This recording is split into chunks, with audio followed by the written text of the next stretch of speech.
Kita lanjutkan pembahasan kami di malam hari ini dan kami akan kembali tampilkan lagi grafik di malam hari ini. Pemirsa, ini adalah survei menakar persepsi masyarakat terkait isu politik menuju pemilu 2029. Boleh kita tampilkan, ini adalah survei dari Indeks Politika yang pembahasannya pemirsa di malam hari ini menempatkan Purbaya di posisi kedua capres dan teratas cawapres. Ini hanya 2 bulan setelah dilantik. Saya ke Mas Adi. Mas Adi, Purbaya kan kalau kita dengerin ya itu bicara selalu saya tidak tertarik politik begitu. Tapi ketika elektabilitasnya setinggi ini, kita sudah melihat hasilnya. Apakah bisa seorang figur tetap netral tanpa tergoda politik praktis? Ya, bagi saya kan survei yang ditampilkan tadi itu kan rata-rata top of mind. Top of mind itu biasanya adalah pertanyaan yang semacam ingin menguji bagaimana pendapat orang secara spontan. Jadi tanpa menyebutkan nama dan menyodorkan gambar kira-kira siapa yang layak, mereka muncul dalam benaknya siapa yang menurut mereka layak sebagai calon pemimpin. Andai pemilu hari ini. Pertanyaannya andai pemilu hari ini, entah kalau dilaksanakan berbulan-bulan selanjutnya. Berarti survei kecepatan nggak nih? Kalau survei saya selalu mengatakan ini adalah bagian dari alat ilmiah untuk mendeteksi bagaimana pendapat orang. Tapi bagi saya survei itu kan selalu berubah tiap bulan. Artinya survei hari ini tidak bisa menjadi patokan untuk berbulan-bulan yang akan datang. Tapi satu hal yang ingin saya katakan adalah apakah Pak Purbaya tergoda dengan hal ini? Ya secara alamiah dan secara manusiawi Pak siapapun merasa happy ketika namanya itu selalu diproyeksikan sebagai sosok yang relatif punya kredibilitas untuk ditampilkan sebagai pemimpin-pemimpin nasional. Sejak pemilu dilakukan secara langsung, khususnya pasca 2009, 2014, hingga hari ini memang muncul pemimpin-pemimpin transformatif. Itu berasal dari 2 kanal sekaligus. Pertama biasanya yang dulu adalah zamannya Ganjar, kemudian Anies Baswedan dan terusnya. Itu adalah berasal dari kepala-kepala daerah, tapi juga pada saat yang bersamaan muncul dari variabel yang disebut dengan dari kalangan menteri. Makanya dulu kan muncul nama seperti Erick Thohir, kemudian ada Sandiaga Uno, kemudian juga macam-macam ada ceritanya. Hari ini yang ditampilkan oleh kawan kita Indeks ini kan ada 2 yang muncul. KDM muncul sebagai variabel kepala daerah, kemudian Purbaya kita anggap mewakili sebagai unsur dari kalangan menteri. Adalah sesuatu yang selama ini memang selalu menjadi tempat bagaimana calon-calon pemimpin menurut publik hari ini adalah mereka yang sangat potensial untuk bisa ditampilkan. Tapi bagi saya secara prinsip, apakah bisa maju ataupun tidak tentu Belanda masih jauh. Karena soal bisa bertanding sebagai calon presiden ataupun sebagai capres, itu tentu anatomi terpentingnya soal bagaimana kesepakatan elit, Mas. Dulu kita tidak pernah membayangkan orang seperti Gibran bisa maju. Tidak pernah dibayangkan. Dalam survei-survei yang dinilai sangat kompeten untuk bisa mendampingi Prabowo Subianto, itu dulu ada nama seperti Erick Thohir dan ada nama lain seperti Zulhas, Airlangga dan seterusnya. Karena satu kubu adalah satu koalisi.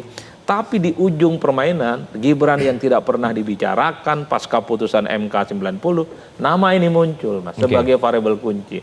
Begitupun dengan Kiai Ma'ruf Amin. Dulu siapa sih yang mau mikir bahwa Kiai Ma'ruf Amin bisa maju berdampingan dengan Jokowi? Karena 2 jam sebelum diumumkan calon Jokowi kan ada nama Pak Mahfud MD. Bahkan Pak Mahfud MD sudah siap-siap di sebelahnya untuk muncul. Jadi kalau secara praksis sebenarnya bisa maju ataupun tidak, memang kuncinya di elit. Mas Adi, Purbaya efek seperti ini begitu, apakah bisa bertahan tanpa mesin politik atau partai? Bagi saya tidak harus mesin politik, tapi bagi saya secara prinsip adalah soal apakah bisa bertanding secara realistis butuh mesin politik, Mas. Kalau hal yang kayak gini kan pendapat publik. Dan dalam banyak hal pendapat publik itu bayangan-bayangan yang muncul dalam survei seringkali nggak dipakai oleh elit. Karena kalau kita mau jujur, pemilik partai politik hari ini, ketum-ketum partainya, adalah mereka yang punya intensi untuk bisa maju di 2029. Terutama sebagai calon wakil presiden untuk bisa berdampingan dengan Pak Prabowo Subianto. Karena kalau bicara capres head to head melawan Pak Prabowo di 2029, rasa-rasanya sulit untuk menang. Oke, kalau kita bicara soal cawapres sendiri, jadi ketar-ketir nggak mereka-mereka dengan hasil ini? Ya tentu mereka berpikir, Mas, karena apapun judulnya spotlight terkait dengan Pak Purbaya muncul, orang seperti itu mulai jadi semakin kuat. Dan bahkan kalau di surveinya Indeks ini mengalahkan Gibran yang hari ini adalah wakil presiden yang mestinya dari segi popularitas, dari segi elektabilitas muncul kemudian di atas rata-rata. Cuman kalau boleh bertanya sama Kang Denny, ini yang perlu disampaikan ke kita soal popularitas nih. Jangan-jangan popularitas di antara bagian begitu nama ini tidak connect dengan elektabilitas. Misalnya Mas Gibran elektabilitasnya 80%, tapi kok elektabilitasnya 12%. Ada sesuatu yang salah. Mas AHY misalnya elektabilitasnya 75, tapi yang milih misalnya 15% dan seterusnya. Artinya apa? Orang populer dia tidak otomatis akan dipilih. Ini yang mungkin ada gap yang perlu ditampilkan. Jangan-jangan kalau bicara tentang popularitas, nama-nama lain yang sejak dulu kala itu muncul lebih kuat dari Pak Purbaya. Tapi ketika diterjemahkan mau milih ataupun tidak, nggak mau mereka. Mungkin karena ada faktor. Tapi Pak Purbaya sekalipun elektabilitasnya mungkin tidak terlampau sekuat mereka, tapi karena semua suka dengan Pak Purbaya, dikonversi menjadi sebagai sikap politik yang disebut dengan elektabilitas itu, Mas. Mas, apakah memang bisa popularitas tinggi ini kemudian dikonversi jadi akseptabilitas politik jika nanti masuk ke bursa capres? Iya, betul. Jadi begini, hal pertama untuk mendapatkan elektabilitas, jelas orang harus tahu dulu, ya kan, popularitas. Jadi dengan popularitas seharusnya memang tidak serta-merta itu segaris dengan elektabilitas. Jadi perlu kerja-kerja yang membuat orang menjadi suka kan gitu. Cuman begini, politik itu sebetulnya citra, ya kan, citra proyeksi baik secara visual ataupun secara persepsi, Mas, gitu. Jadi kalau menurut saya Pak Purbaya selama beliau bisa konsisten dengan kebijakan dan juga dengan cara komunikasi yang diterima oleh masyarakat dan tidak menyinggung perasaan masyarakat, mungkin beliau akan menjadi mungkin dalam tanda kutip next Jokowi di 2029. Mas Den, dari basis survei yang teman-teman lakukan ini, seberapa kuat preferensi publik terhadap figur non partai seperti Purbaya ini? Apakah memang masyarakat mencari sosok-sosok yang independen atau sekedar efek kejutan aja sebenarnya ini sekarang di medsos begitu? Kalau preferensi, kalau dari data yang kita dapat pasti faktor partai politik, ya kan, yang mempengaruhi. Cuman istilahnya di negara kita untuk maju itu kan harus perlu partai, gitu. Jadi tokoh Pak Purbaya ini muncul sebagai opsi dari mungkin istilahnya kondisi yang masyarakat sekarang kurang setuju dengan tokoh politik seperti itu, Mas. Saya ke Mas Rizal. Banyak yang bilang bahwa gaya komunikasi Purbaya ini lugas, spontan, justru bisa lebih mudah diterima publik, tapi di politik gaya seperti ini bisa menjadi pedang bermata dua. Anda melihatnya seperti apa? Iya, saya kira Pak Purbaya itu sangat baik ya di dalam menjelaskan fenomena data, fakta, policy kepada publik yang tidak paham ekonomi. Dengan bahasa yang lebih membumi. Itu yang saya kira tidak semua ekonom, apalagi menteri, bisa membahasakan itu. Itu saya kira poinnya. Dan masyarakat memahami apa setiap statement yang disampaikan oleh Pak Purbaya itu clear gitu. Message-nya nyampe. Dan mudah-mudahan nih kebijakan ini juga yang tadi saya sampaikan, ada ekspektasi publik yang kemudian harapannya juga besar terhadap perubahan kebijakan ini, maka tentu secara faktualnya ini yang harus dibuktikan gitu ya. Bagaimana kebijakan Pak Purbaya bisa memperbaiki tanda kutip nasib masyarakat yang selama ini ingin merubah kesejahteraan mereka kan gitu. Jadi kalau kemudian apakah seorang menteri harus mampu mengkomunikasikan kebijakannya? Iya. Itu penting gitu. Supaya apa? Efektivitas policy ya terhadap para pelaku ekonomi itu clear juga dan market menjadi semakin baik gitu. Kalau misalnya Mas Riz, ekspektasinya ternyata tidak diimbangi oleh realisasi fiskal, misalnya serapan anggarannya rendah atau proyek perumahan tersendat begitu, sebenarnya apakah bisa memudar optimismenya?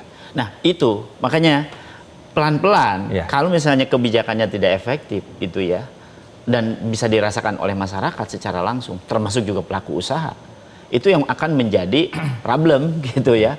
Jadi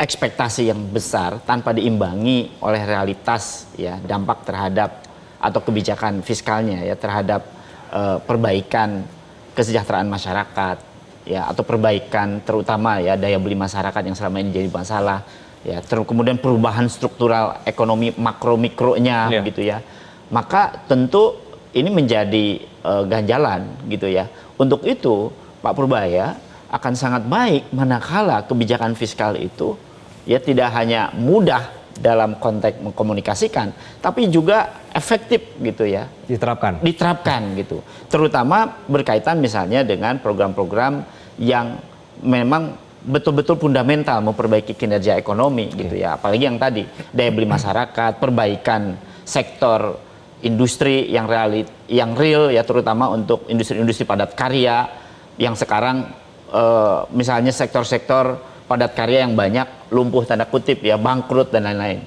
Itu yang harus diperbaiki gitu. Misalnya di sektor tekstil, kemudian juga di sektor manufaktur yang notabene juga pelan-pelan ya beberapa bulan yang lalu sudah mulai turun gitu. Dan itu harus diperbaiki kinerja itu. Kalau itu kemudian secara kebijakan fiskal mampu menyelesaikan masalah-masalah itu, saya kira perbaikan struktur ekonomi itu yang sesungguhnya yang ditunggu gitu. Minimal berapa lama sih Mas baru ketahuan dari sekarang kan dia banyak nih membuat kebijakan, minimal ketahuan dari segi ekonomi itu ini gitu. Ya, saya kira 1 semester lah. 1 semester. Baru triwulan udah kelihatan sih sebenarnya. Tapi kan Pak Purbaya masuk dalam posisi setengah lah gitu ya, 2 bulan kan triwulan ketiga nih. Triwulan ketiga kan minggu ini diumumkan. Tapi ada kontribusi dari menteri sebelumnya. Mungkin triwulan keempat clear itu kebijakan Pak Purbaya dengan 2026 triwulan ke-1. Saya kira itu menjadi tonggak bagi beliau gitu ya, apakah kebijakannya itu fiskalnya efektif gitu ya, dan juga bisa mendorong dorongan terhadap perbaikan ekonomi atau tidak. Saya kira itu. Mas nanti kita akan lanjutkan usai jeda dan pemirsa tetaplah bersama kami.